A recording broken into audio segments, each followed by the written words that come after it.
This woodcut is one of the pieces of art that Tish Oxenreider has suggested that we spend some time looking at this Advent season, and it's called The Christ of the Breadlines. It's from the mid-20th century, and it's by an artist named Fritz Eichenberg, and I think it's an amazing meditation on what Jesus said in Matthew 25, when he said, "Whatever you did for one of the least of these, my brothers and sisters, you did it for me." He says those who were in hunger or need or loneliness or in need of compassion or kindness or generosity, if you reached out to them, you reached out to me.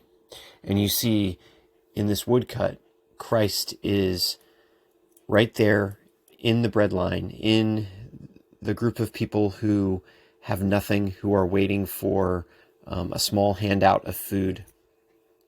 And he blends in with them. His face is hidden and anonymous because you don't know that it's him. He doesn't announce himself as Christ. He's just there among those who are poor.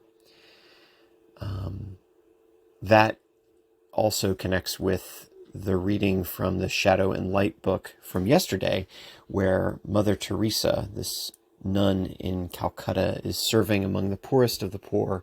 And on Christmas Eve, a mother has to give up her child and brings it to the nuns on Christmas Eve. And Mother Teresa finds the child and says, "Now Jesus is here. Now our Christmas celebration can start." She sees this child who's been given to them not as an interruption, not as this giant need that has now been dumped on them, but as an opportunity to serve Jesus by serving this child. This Advent and Christmas season, we are all going to encounter in our homes, in our communities, in our schools, in our streets, those who are in need of kindness or generosity or compassion.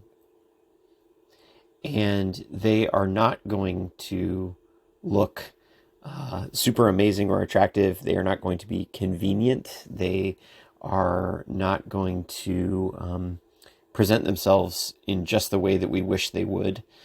They are going to be real people. And that is how we are to encounter them, not as obstacles or as interruptions, but as opportunities to serve. And that is actually one of the ways in which Christ comes to us, is in the person of those who are poor or in need.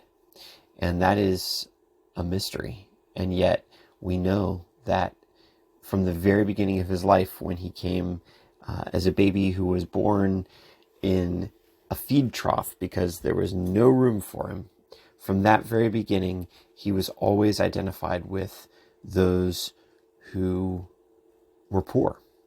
And so as we are going about our busyness and trying to tick off all of our obligations this Advent and Christmas season, I hope that all of us can have our eyes open to where Christ is meeting us in the faces of those who need our help. May God be with you today.